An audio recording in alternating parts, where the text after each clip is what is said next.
Jadi maaf tadi ya. Sekali lagi saya kembali. Assalamualaikum, salam sejahtera, salam GBN, salam Malaysia dan salam kuasa ketiga. Maaf tadi berlaku gangguan. Ya, saya terpaksa mulakan semula live ni. Tujuan live ini dibuat adalah susulan laporan-laporan media berhubung dengan kenyataan yang dibuat oleh Anwar Ibrahim yang mendakwa Agong telah titahkan supaya beliau menjelaskan pelantikan Perdana Menteri bagi mengelakkan kekeliruan. Ya. Jadi saya percaya anda sudah baca kenyataan Anwar dan Anwar menceritakan perkara-perkara tertentu. Ya. Saya tidak ingin masuklah sebab anda boleh baca di media arus perdana. Tetapi banyak yang Anwar tidak ceritakan. Dan untuk pengetahuan saudara-saudari, sebenarnya tidak ada kekeliruan. Ya, rakyat sebenarnya tahu secara terperinci apa yang telah berlaku menjurus kepada pelantikan Perdana Menteri ke-10. Cuma di hujung, mengapa akhirnya yang di-Pertuan Agong melantik Anwar sebagai Perdana Menteri, itu gagal diceritakan oleh Anwar dengan jelas. Maka jika misi Anwar adalah untuk mengelakkan kekeliruan, seperti mana yang Anwar dakwa dititahkan oleh Yang di-Pertuan Agong, maka Anwar telah gagal melakukan apa-apa untuk mengelakkan kekeliruan. Malah Anwar telah menimbulkan kekeliruan apabila menimbulkan persepsi bahawa memang sudah jelas dia ada majoriti. Jadi untuk tujuan mengelakkan kekeliruan, saya mengambil inisiatif ini untuk menjelaskan secara ringkas apa yang berlaku. Dan banyak yang saya akan jelaskan memang tercatat, memang adalah sejarah yang sudah ada dalam hitam putih menerusi laporan-laporan media, ya, bukannya satu rekaan. Baik. Jadi apabila pilihan raya umum ke-15 berakhir, ya, Pakatan Harapan memenangi 82 kerusi. Dan yang kedua tertinggi adalah perolehan kerusi Perikatan Nasional, iaitu sebanyak 73 kerusi. Parti-parti lain jumlah dia jauh kurang. Barisan Nasional hanya 30, GPS hanya 23 dan GRS Sabah hanya 6. Dan yang selebihnya tu kecil, terlalu kecil. Okey, dari situ untuk mana-mana gabungan mendapat majoriti, perlu dia bergabung dengan parti lain. Contohnya, jika Pakatan Harapan yang menang 82 kerusi tak cukup untuk bentuk kerajaan, jika dia hendak bentuk kerajaan, dia ada pilihan sama ada dia boleh bekerjasama dengan Perikatan Nasional, atau kalau tak mau dia boleh bekerjasama dengan Barisan Nasional dan GPS Sarawak, ataupun dia boleh bekerjasama dengan GPS Sarawak dan GRS dan satu dua parti lain yang memenangi sama ada satu atau dua kerusi, memang cukup untuk bentuk kerajaan. Jadi pilihan PH tidak terhad kepada Barisan Nasional. Dia boleh juga pergi ke Perikatan, dia boleh juga pergi ke GPS campur GRS campur 1-2 kerusi yang lain yang telah dimenangi oleh pihak tertentu. Memang boleh bentuk kerajaan. So, persepsi pertama yang ingin saya tangkis, yang sepatutnya Anwar tangkis adalah PH mempunyai banyak pilihan untuk membentuk kerajaan majoriti. Okey. Mengapa saya kata pilihan untuk bentuk kerajaan majoriti? Kerana pada awalnya yang di-Pertuan Agong memberi peluang, memberi peluang kepada semua parti untuk membuktikan majoriti. Ya, dia beri peluang. Maknanya dia beri satu tarikh, iaitu 21 hari bulan November untuk tampil dan buktikan majoriti. Ya. Tetapi Zahid, ya, bila menjelang nak sampai tempoh tamat untuk serahkan bukti majoriti ini pada 21 hari bulan, Zahid meminta penangguhan. Ya. Pada masa itu sebenarnya Perikatan Nasional sudah pun menyerahkan 115 akuan bersumpah sebagai bukti bahawa Perikatan Nasional ada majoriti. Dan ini bukannya satu rekaan, ini memang satu kenyataan. Dan menerusi sidang media, Tan Sri Muhyiddin Yassin telah membuktikan kewujudan pada ketika itu, ya, 115 akuan bersumpah itu, iaitu mula-mula 114, kemudian satu lagi dihantar pada hari seterusnya. Jadi mereka ada 115 sokongan majoriti ahli-ahli parlimen, ya. So ini bukannya rekaan, tetapi Zahid meminta penangguhan sebab Barisan Nasional mula mempertikaikan, ya, 10 atau 11 akuan bersumpah oleh ahli-ahli parlimen Barisan Nasional yang menyokong Muhyiddin. Jadi dia minta penangguhan. Pada masa Zahid meminta penangguhan, memang belum lagi ada sebarang akuan bersumpah yang dikira boleh menarik balik akuan bersumpah asal. Contohnya, 10 ahli parlimen yang dah sokong Muhyiddin, tidak ada sebarang akuan bersumpah yang keluar selepas tu yang menarik balik atau membatalkan akuan bersumpah yang terdahulu. Tidak ada pada ketika itu, ya, pada ketika Zahid meminta penangguhan. Tidak juga ada sebarang kenyataan ataupun resolusi bahawa 10 ahli parlimen Barisan Nasional yang menyokong Muhyiddin perlu atau telah menarik balik sokongan, ya. Jadi saya pun hairan mengapa penangguhan diberikan. Tetapi penangguhan diberikan atas permintaan Zahid, bukannya atas permintaan dua parti yang memenangi kerusi terbanyak, iaitu Perikatan Nasional atau Pakatan Harapan. Ini atas permintaan satu parti kecil, iaitu Barisan Nasional, yang meminta penangguhan. Ya, tetapi Agong berikan penangguhan. Baik, jadi tarikhnya berubah. Kalau ikut asal, sebelum 2 petang perlu serahkan bukti majoriti, dan Perikatan Nasional sudah serahkan bukti majoriti dan tidak ada apa-apa bukti yang boleh menangkis bukti majoriti yang telah diserahkan oleh Perikatan Nasional. Tetapi Agong beri pelanjutan kepada 22 hari bulan. Kemudian pada 22 hari bulan, Muhyiddin dan Anwar telah menghadap Yang di-Pertuan Agong. Dan seterusnya, Yang di-Pertuan Agong telah meminta, ya, agar 30 MP Barisan Nasional bertemu dengan Seri Paduka Baginda Tuanku. Now, mengapa Tuanku meminta 30 MP bertemu dengan dia adalah kerana mula berlaku kekeliruan. Sebenarnya, kekeliruan itu timbul apabila keluar kenyataan daripada Presiden UMNO sendiri bahawa 10 MP Barisan Nasional itu telah menarik balik sokongan terhadap Muhyiddin. Jadi di tangan Tuanku ni ada 115 SD, bukti majoriti. UMNO minta penangguhan. Okey. Pada ketika penangguhan itu diminta, 115 SD ini sahih kerana belum lagi ada sebarang kenyataan rasmi ataupun apa-apa yang menunjukkan mana-mana MP telah tarik sokongan. Jadi, pada ketika itu sememangnya Muhyiddin boleh dilantik sebagai Perdana Menteri. Tetapi disebabkan penangguhan itu, tarikhnya diubah kepada 22 hari bulan dan untuk menyerahkan bukti majoriti. Jadi kat situ saya sendiri keliru dan tidak ada pihak yang telah meleraikan ataupun memberi penjelasan yang boleh menyebabkan saya tidak keliru lagi. Jadi sehingga hari ini saya masih keliru, ya. Penangguhan itu diberikan dan diminta bukti majoriti. Dan lepas itu saya dipahamkan ianya sebab ada, ya, kenyataan yang telah diberi kepada istana bahawa 10 MP itu tidak lagi sokong. Siapa yang beri kenyataan kepada istana saya tidak tahu. Barangkali Zahid ke, barangkali Ahmad Maslan ke, saya tidak tahu. Tetapi di situ timbul kekeliruan. Jadi keesokan harinya apabila Anwar menghadap Yang di-Pertuan Agong, Anwar tidak berjaya menunjukkan sebarang majoriti dan yang berjaya tunjukkan majoriti hanyalah Muhyiddin. Jadi secara rasmi dari sudut hitam putih pada 22 hari bulan Muhyiddin masih ada majoriti. Kemudian Agong nak jumpa 30 MP sebab di dalam SD Muhyiddin ini ada SD daripada Barisan Nasional. Jadi Agong nak pengesahan lanjut. Okey, itu saya boleh faham. Dan Agong meminta 30 MP ni berjumpa pada 23 hari bulan November.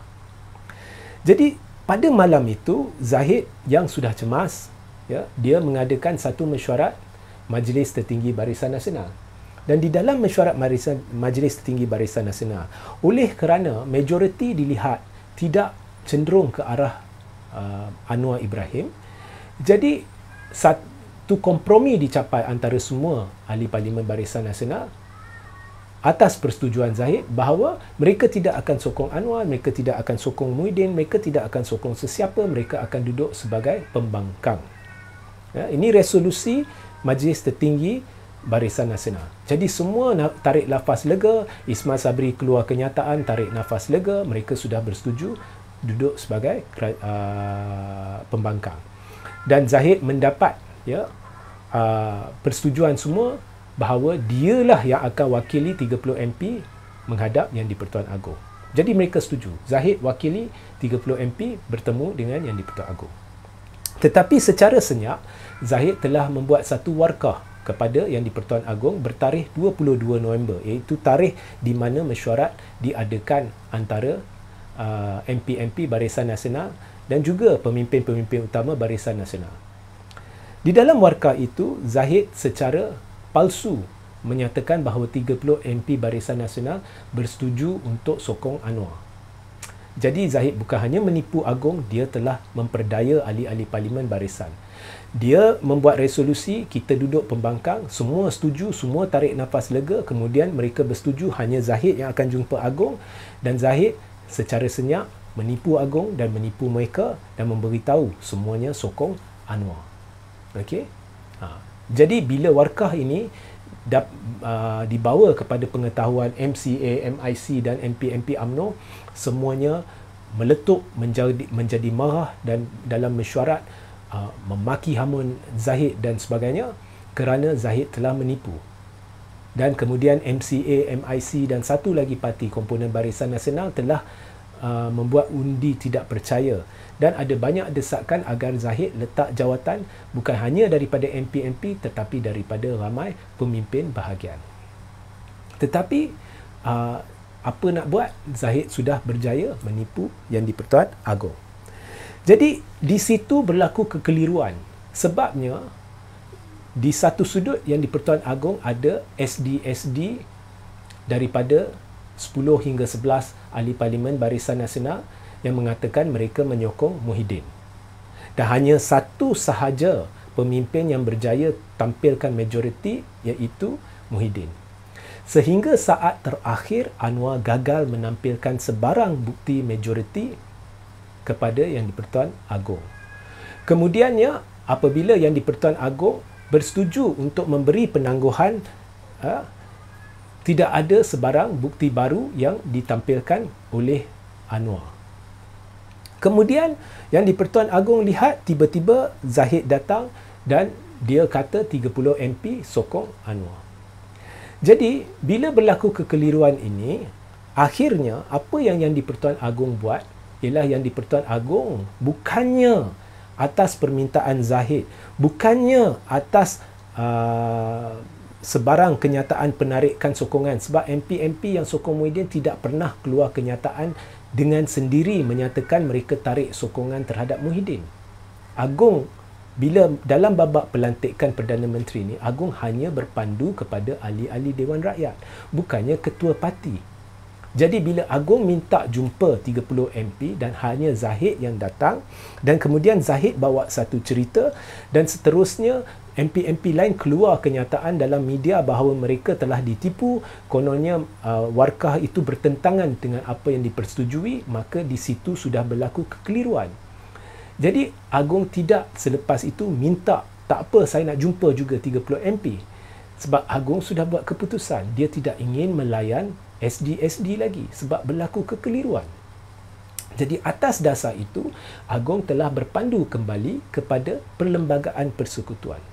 Di situ ramai tidak faham. Sebenarnya tidak perlu ada sebarang gabungan dibentuk untuk Agong melantik Perdana Menteri di dalam pada tidak ada parti yang menang majoriti.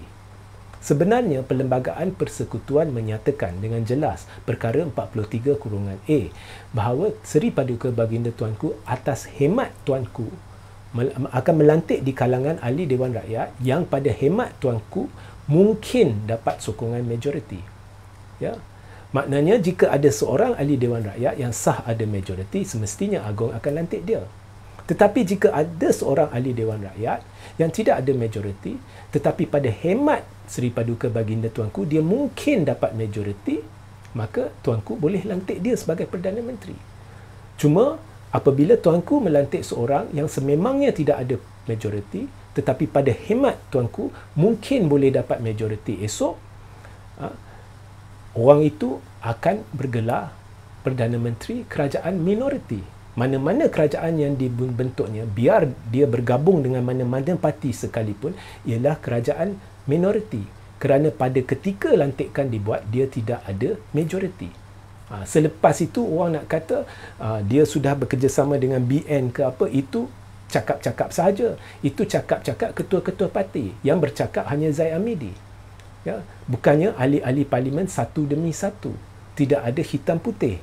Jadi, walaupun Anwar mengambil 2, 3, 4 menteri ke timbalan menteri ke dalam kerajaan dia, ianya tetap kerajaan minoriti, dan Anwar tetap Perdana Menteri kerajaan minoriti kerana pada ketika lantikan dia dilantik tanpa majoriti. Ini fakta yang Anwar tidak jelaskan.